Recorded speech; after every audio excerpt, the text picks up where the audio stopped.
আসসালামু আলাইকুম রহমতুল্লাহ। আমি এম কে জামান, ইজবিল হাসান মুক্তির পক্ষ থেকে আপনাদের স্বাগত। আজকের টিটেলের বিষয় ওয়ার্কিং ক্যাপিটাল ম্যানেজমেন্ট পঞ্চম অধ্যায়ের প্রথম ক্লাস। শিক্ষার্থীগণ, এটি খুবই গুরুত্বপূর্ণ একটি অধ্যায়।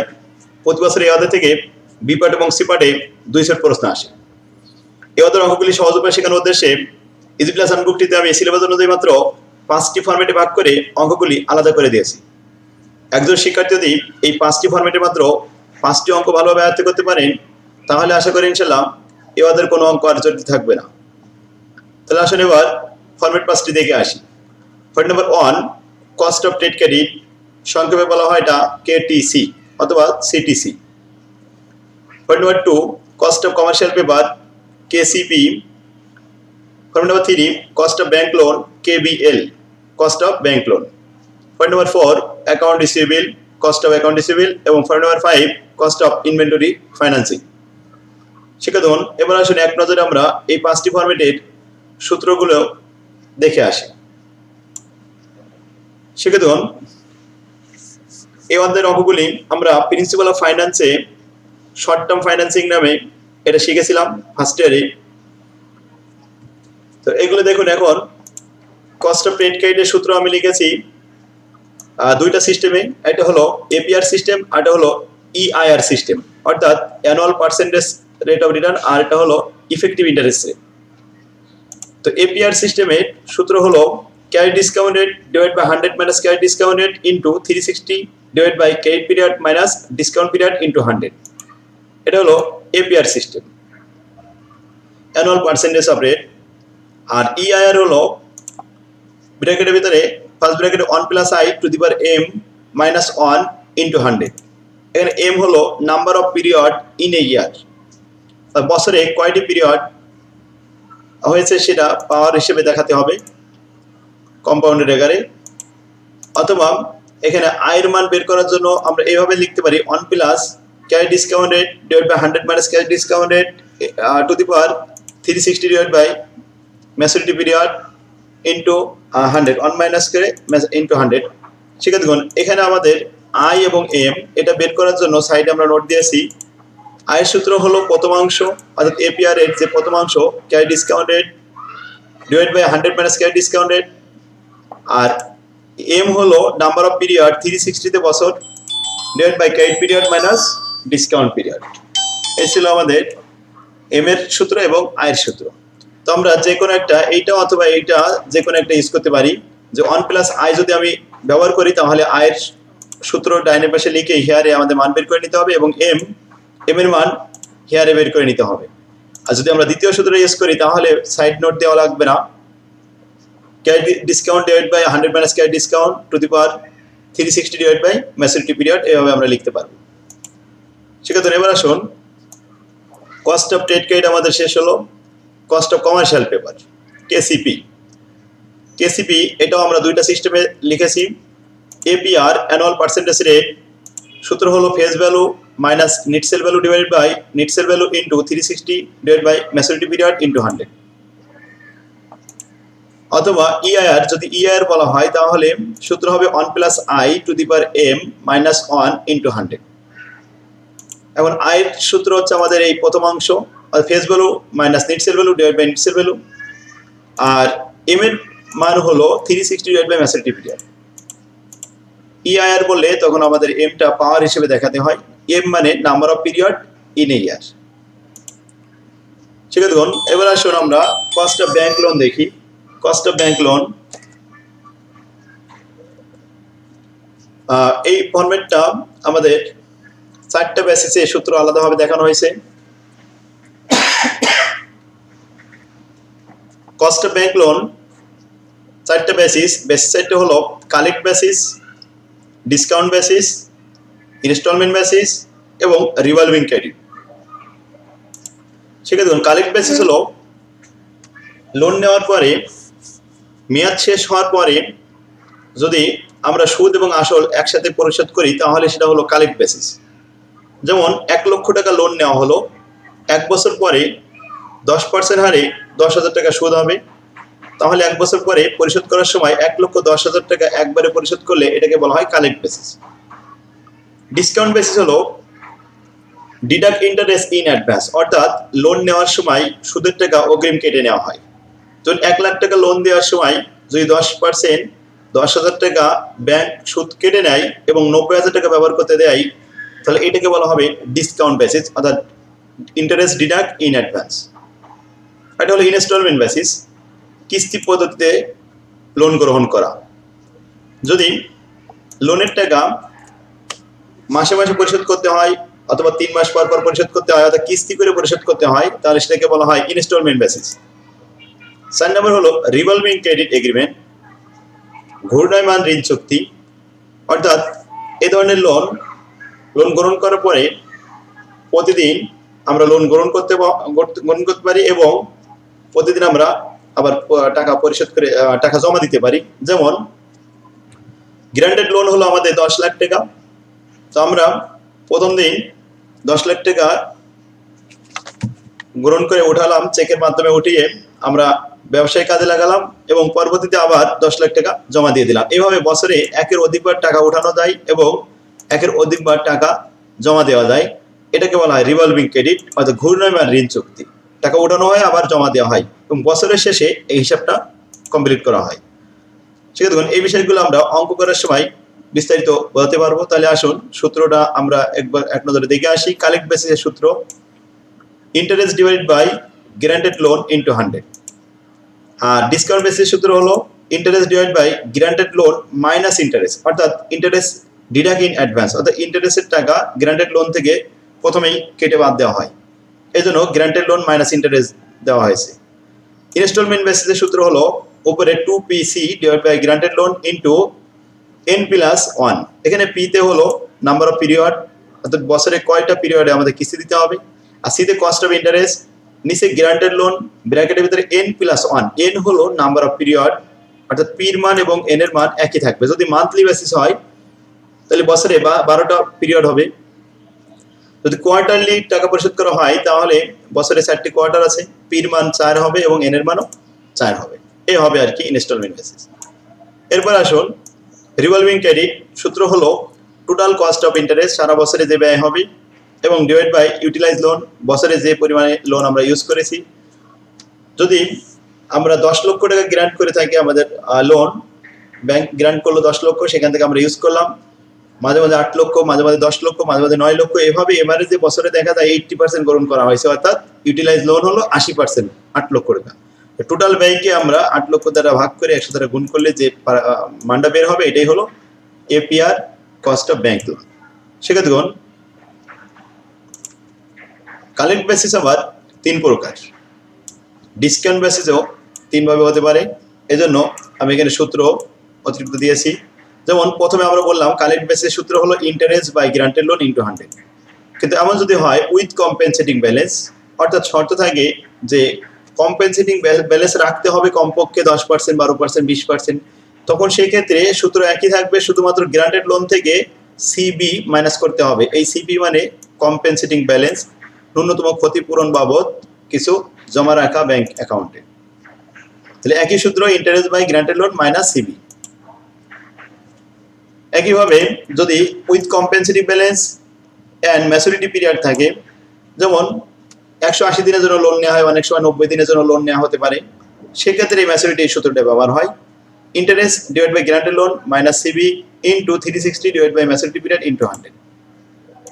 তাহলে আমরা দেখলাম কালেক্ট বেসিসে 3টে সিচুয়েশন, একটা শুধুমাত্র নর্মাল বেসিস, এটা হলো কম্পেনসেটিং ব্যালেন্স, এটা হলো কম্পেনসেটিং প্লাস ম্যাচুরিটি পিরিয়ড। একইভাবে ডিসকাউন্ট বেসিসে 3টে সিচুয়েশন আসতে পারে। তো যদি CB কম্পেনসেটিং থাকে তাহলে যে সূত্র আমরা প্রথমে লিখেছি ডিসকাউন্ট বেসিসে interest by granted loan minus interest, একইভাবে লিখবো interest by granted loan minus interest minus CB compensating balance. Last হলো interest divide by granted loan minus CB minus interest into 360 divide by maturity period into 100, কারণ এখানে maturity period দেওয়া থাকবে। সেক্ষেত্রে দেখুন instalment বেসিসে এখানে কম্পেনসেটিং থাকতে পারে, তাহলে যদি কম্পেনসেটিং থাকে সেই ক্ষেত্রে আমরা মাইনাস করব গ্রান্টেড লোন মাইনাস CB। এই ছিল আমাদের সূত্র। এবার আসুন 4 নম্বর ফরম্যাট অ্যাকাউন্ট রিসিভেবল। ঠিক আছে, অ্যাকাউন্ট রিসিভেবলের সূত্র খুবই ছোট। অ্যাকাউন্ট রিসিভেবল টার্ন ওভার, এখানে 2টা প্রশ্ন হয় সাধারণত, টার্নওভারের সূত্র হলো annual carried sale divide by average account receivable, অথবা যদি ম্যাচুরিটি দেওয়া থাকে তাহলে 360 বছর, 360 divide by maturity period. Average collection period, average collection পিরিয়ডের আবার আমাদের সূত্র 360 divide by account receivable turnover. এখানে এভারেজ কালেকশন পিরিয়ডও আমাদের প্রশ্ন হতে পারে, সেজন্য এই সূত্রটা ইউজ করা হয়েছে।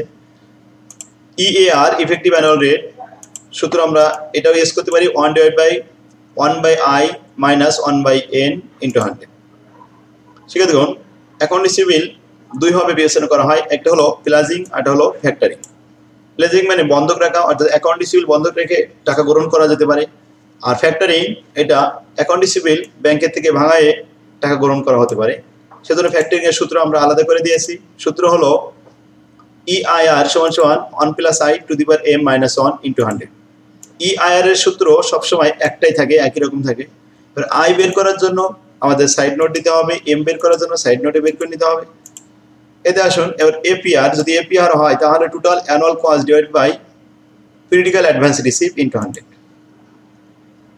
AAR annual average annual account receivable rate এখানে আসবে 360 divide by average account receivable turnover. Average account রিসিভেবলের পরিমাণ বের করতে হলে সূত্র হলো এবারে 360 divide by average account receivable turnover. সেক্ষেত্রে আরেকটা সূত্র আছে ইনভেন্টরি ফাইন্যান্সিং। ইনভেন্টরি ফাইন্যান্সিং এর সূত্র হলো EAR সমান সমান উপরে total cost divide by average account receivable বা অ্যাডভান্স রিসিভেবল লেখা যায়। সেক্ষেত্রে এবার আসলে আমরা ফরম্যাট অনুযায়ী গাণিতিক সমস্যাগুলো সমাধান করে আসি। প্রথমে আমাদের বইয়ের 1 নম্বর ফরম্যাটের 1 নম্বর প্রবলেম থেকে শুরু করি। 5টি ফরম্যাটের অঙ্ক আমরা ভালোভাবে সুন্দরভাবে উপস্থাপন করেছি। সেক্ষেত্রে তো আজকের ক্লাসে আমরা এখান থেকে 1 নম্বর ফরম্যাটের গাণিতিক সমস্যাগুলো সমাধান করব। 1 নম্বর ফরম্যাটের নাম হলো cost of trade credit. Cost of trade credit KTC বা কেসিটি।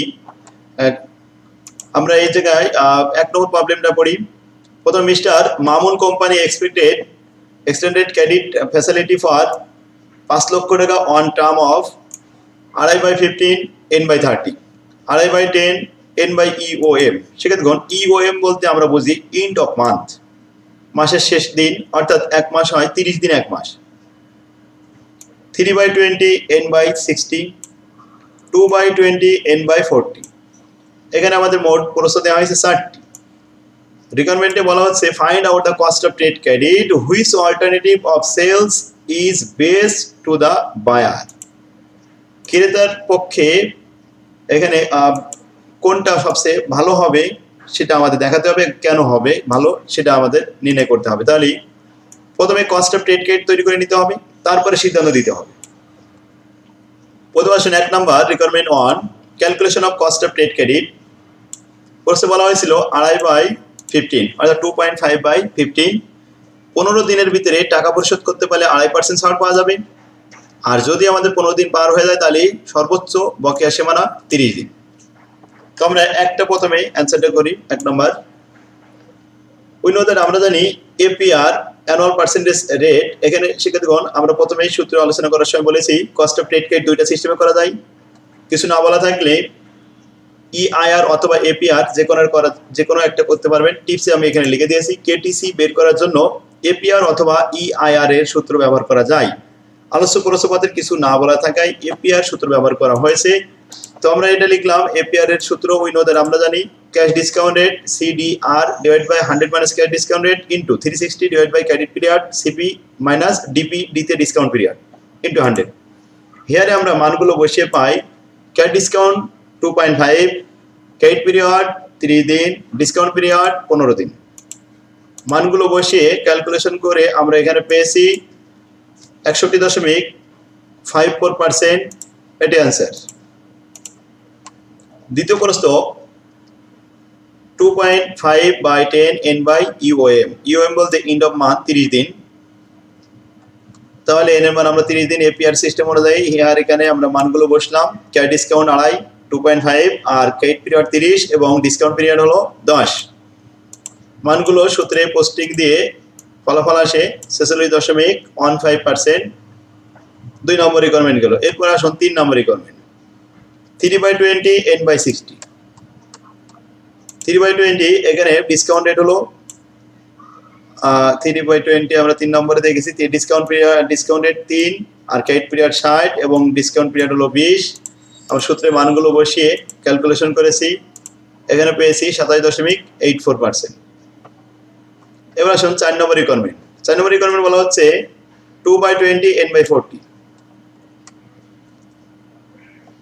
4 নম্বর রিকোয়ারমেন্টে আমরা হেয়ারে মান বসালাম ডিসকাউন্ট রেট 2 আর ক্রেডিট পিরিয়ড 40 এবং ডিসকাউন্ট পিরিয়ড 20।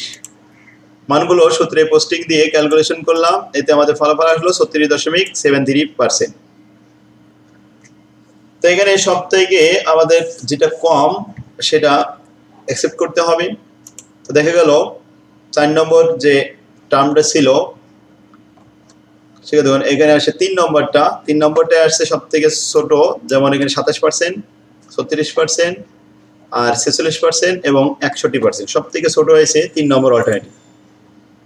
তাহলে আমরা সিদ্ধান্ত দিব যে 3 নম্বর অল্টারনেটিভে যে টার্মটা ছিল term 3/20 n/60 is the best to the buyer because it is lower cost of another term। অন্যান্য টার্মের থেকে এখানে সব থেকে ব্যয় কম হয়েছে, সুতরাং এটাই ক্রেতার জন্য সব থেকে ভালো হবে। শিক্ষার্থীগণ, আশা করি আপনারা বুঝতে পারছেন। এভাবে কস্ট অফ ট্রেড ক্রেডিট সবকটা অঙ্ক একই সূত্র দিয়ে করতে হয়। এখানে এপিআর আর ইআইআর যে কোনো একটি করলে হবে, আর যদি ইআইআর উল্লেখ করা থাকে তাহলে আপনি অবশ্যই ইআইআর এর সূত্রটা ইউজ করবেন কস্ট অফ ট্রেড ক্রেডিটের ক্ষেত্রে। 14 সালে এটা এসেছে 4th ইয়ারে। Calculate the annual cost of forgoing a cash discount of 2% offered for a payment within 20 days। অর্থাৎ 10 দিনের ভিতরে টাকা দিতে পারলে ডিসকাউন্ট পাওয়া যাবে 2%। আর যদি আমরা মিস করি তাহলে if debtors normally pay after 40 days, তাহলে আমাদের সর্বোচ্চ বকেয়া সীমানা কত? 40 দিন। শিক্ষার্থীগণ, তাহলে KTC cost of trade credit APR সিস্টেমে আমরা সূত্রটা লিখলাম cash discount rate CDR divide by 100 minus cash discount rate into 360 divide by credit period minus discount into 100। মানগুলো হেয়ারে লিখে সূত্রে মান পোস্টিং দিলাম, ক্যালকুলেশন করলাম 36%, 36.73% এর आंसर। শিক্ষার্থীগণ, তাহলে এই ছিল আমাদের 1 নম্বর ফরম্যাটের গাণিতিক সমস্যা। এরপরে আসুন 2 নম্বর ফরম্যাটের আমরা অঙ্কটা দেখে আসি। 2 number format cost of commercial paper. Cost of commercial paper খুবই সহজ। এখানেও এপিআর এবং ইআইআর দুইটা সিস্টেমে করা যায়। এপিআর এর সূত্র হলো face value minus net sale value divide by net sale value into 360 divide by maturity period into 100। EIR এর সূত্র একই, প্রথম অংশটা হলো আই আর দ্বিতীয় অংশটা হলো এম। তাহলে 1 plus I to the power M minus 1 into 100। ঠিক আছে, আই এর মান যদি আমরা বের করতে চাই তাহলে প্রথম অংশ face value minus net sale value divide by net sale value. M এর মান যদি বের করতে চাই হিয়ারে আমরা বের করব 360 divide by maturity period. M মানে নাম্বার অফ পিরিয়ড, এক বছরে কয়বার। অর্থাৎ যদি এমন হয় ম্যাচুরিটি পিরিয়ড 90 দিন হয় তাহলে 360 কে 90 দ্বারা ভাগ করলে 4 নং 36, অর্থাৎ এখানে আসবে 4 টাইমস এই এম এর মান হবে 4। আশা করি বুঝতে পারছেন। এবার আসুন 1 নম্বর অঙ্কটা আমরা দেখে আসি। 1 নম্বর অঙ্ক কমার্শিয়াল পেপার। এখানে 1 এবং 2 দুটো অঙ্ক দিয়েছি, খুব ইম্পর্টেন্ট। 2 নম্বরটা আমরা করি। 2 নম্বর করলে সবগুলো একত্রে বেড়ে আসবে। From the following information calculate the cost of commercial paper। সেটা দেখুন, কমার্শিয়াল পেপারে ফেস ভ্যালু দরকার, সেল ভ্যালু দরকার, নেট সেল ভ্যালু দরকার এবং ম্যাচুরিটি পিরিয়ড দরকার। তো আসুন এখানে আমরা প্রথমে দেখছি মোট কমার্শিয়াল পেপার দেওয়া আছে 7টি। এই 7টির মধ্যে আমরা প্রথমে এ নম্বর দেখি। এতে আছে face value 2 lakh, sale value 1,70,000 টাকা, ম্যাচুরিটি পিরিয়ড 50 দিন, আর ইস্যুইং খরচ আনুষঙ্গিক কোনো ব্যয় এখানে নাই, নীল লেখা আছে। তার মানে সেল থেকে ব্যয় বাদ দিলে নেট সেল ভ্যালু হয়, যেহেতু ব্যয় নাই সুতরাং নেট সেল ভ্যালু 1,70,000। তো কমার্শিয়াল পেপারের সূত্র আমরা জানি, we know that APR commercial KCP APR সমান face value minus net sale value divided by net sale value into 360 divided by maturity period into 100। here আমরা face value লিখেছি 2 lakh, sale value 1,70,000 আর net sale value যেহেতু কোনো খরচ দেওয়া ছিল না তাই নেট সেল ভ্যালু 1,70,000 টাকা আর ম্যাচুরিটি পিরিয়ড 50 দিন। মানগুলি আমরা সব বসিয়ে ক্যালকুলেশন করলাম 127.06% आंसर। 2 নম্বরে আসুন, ফেস ভ্যালু 2,25,000, সেল ভ্যালু 2 লক্ষ, ম্যাচুরিটি 90 দিন, ইস্যুইং কোনো খরচ দেওয়া নেই, এখানে নীল লেখা আছে, অর্থাৎ নেট সেল ভ্যালু 2 লক্ষ টাকা। তাহলে একইভাবে আমরা এটা অ্যান্সার দিতে পারি। ফেস ভ্যালুর মান লিখলাম, net sale value divide by net sale value into 360 divide by maturity period 90 দিন ইন্টু 100, ক্যালকুলেশন করলে এখানে 50% আসবে। এরপরে আসুন 3 নম্বর, সেই নম্বর দেখি। ফেস ভ্যালু 4 লক্ষ, সেল ভ্যালু 3,75,000, ম্যাচুরিটি 50 দিন, আর কোনো ইস্যুইং খরচ নাই, অর্থাৎ এটা আমরা সূত্রে বসিয়ে মান বের করতে পারবো একইভাবেই। 3 নম্বর, ফেস ভ্যালু 4 লক্ষ minus 3,75,000 divide by 3,75,000 into 360 divide by 50, maturity period 50 দিন ইন্টু 100, ক্যালকুলেশন করে 48%। একইভাবে এ বি সি, এখানে কোনো খরচ ছিল না। এবার আসুন D, face value 5 lakh, sale value 4,82,500, আর ম্যাচুরিটি পিরিয়ড 72 দিন, factoring commission 2%, 2% on face value. সেক্ষেত্রে দেখুন ফেস ভ্যালু হচ্ছে 5 লাখ, 5 লাখের উপরে 2% গুণ করলে হয় 10,000 টাকা। তাহলে সেল ভ্যালু 4,82,500 থেকে 10,000 টাকা মাইনাস করলে আসবে 4,72,500 টাকা। তো আমরা এটা বসাই। দেখুন ডি নাম্বার আমরা অঙ্কটা ভালোভাবে দেখে আসি। সূত্রটা বসালাম, face value minus net sale value divide by net sale value into 360 divide by maturity period into 100। Face value 5 lakh, sale value 4,82,500, আর ফ্যাক্টরিং কস্ট 5 লক্ষ ফেস ভ্যালুর উপরে 2% 10,000 টাকা। তাহলে net sale value 4,82,500 minus 10,000 72,500, 4,72,500 net sale value, maturity 72 দিন। Calculation করে আমরা মান পেয়েছি এখানে 29.10%, এটি অ্যান্সার। একইভাবে আমরা ই নম্বর দেখি। Face value 6 lakh, sale value 5,70,000, maturity 270 দিন, ফ্যাক্টরিং কস্ট 10,000 বাদ দিলে এখানে নেট সেল ভ্যালু হবে 5,60,000, কারণ 70,000 আছে, 10,000 টাকা বাদ দিলে 60,000 থাকবে, এটাই। এফ নম্বরে ফেস ভ্যালু আছে, সেল ভ্যালু আছে, ম্যাচুরিটি আছে, ফ্যাক্টরিং কস্ট দেওয়া আছে 10,000। এরপরে ডিসকাউন্ট খরচ দেওয়া আছে 25,000। সেক্ষেত্রে দেখুন ডিসকাউন্ট সেল ভ্যালু থেকে বাদ দিতে হয় না, কারণ ডিসকাউন্ট বাদ দেওয়ার পরেই সেল ভ্যালু হয়। যেমন 3,25,000 টাকা ডিসকাউন্ট 25,000 টাকা বাদ দিলে সেল ভ্যালু কত? 3 লক্ষ। এরপরে ফ্যাক্টরিং কস্ট 10,000 বাদ দিলে 2,90,000 টাকা নেট সেল ভ্যালু হবে। তবে কখনো ডিসকাউন্ট এই 25,000 টাকা বাদ দেওয়া যাবে না। নেট সেল ভ্যালু কত? 2,90,000 টাকা থাকবে। তো আসুন এফ নাম্বারটা আমরা দেখে আসি। এখানে 3,25,000 থেকে আমরা বাদ দিয়ে 3 লক্ষ আছে সেল ভ্যালু, 10,000 টাকা বাদ দিলাম, নেট সেল ভ্যালু 2,90,000, আর ম্যাচুরিটি পিরিয়ড 60 দিন। এবার মানটা বসে ক্যালকুলেশন করে 72.41% অ্যান্সার। লাস্ট একটা অঙ্ক আছে G number, face value 1 lakh, sale value 95,000, maturity 100 দিন। এর বসে writing expenses 0.5%, IPA 0.35%, stamp duty 0.5%। তো পার্সেন্টগুলো আমরা একত্রে যোগ করে তারপরে ফেস ভ্যালুর উপরে গুণ করব, সেখানে আমাদের ফ্যাক্টরিং কস্ট বেরোবে। ইস্যুইং কস্ট 0.5 আর 0.5 মিলে 1 আর 0.35, 1.35%। 1 লক্ষের সাথে গুণ করলে হয় 1,350 টাকা। 1,350 টাকা মাইনাস করবো সেল ভ্যালু 95,000 থেকে, তাহলে নেট সেল ভ্যালু পাওয়া যাবে, আর ম্যাচুরিটি আছে এখানে। ঠিক আছে, দেখুন জি নম্বর আমরা দেখে আসি। ফেস ভ্যালু, সেল ভ্যালু 1 লক্ষের উপরে 1.35%, 1,350। এবার নেট সেল ভ্যালু হলো 95 মাইনাস 1,350, এখানে 93,650। ম্যাচুরিটি পিরিয়ড 100 দিন। ক্যালকুলেশন করে আমরা পেয়েছি 19.22%, এটা অ্যান্সার। তো আশা করি আপনারা কমার্শিয়াল পেপার বুঝতে পারছেন। শিক্ষার্থীগণ, আজকের ক্লাসে আমরা 2টা ফরম্যাট শিখলাম। আপনাদের এখানে হোমওয়ার্ক থাকবে, এই 2টা ফরম্যাটে যতগুলো অঙ্ক আছে এগুলো আজকে আপনারা কমপ্লিট করবেন। আগামী ক্লাসে আমরা 3 এবং 4 এই 2টা ফরম্যাট করব। তো আজকের ক্লাস আমাদের এখানে শেষ করতে পারি। আল্লাহ হাফেজ, আসসালামু আলাইকুম রহমতুল্লাহ।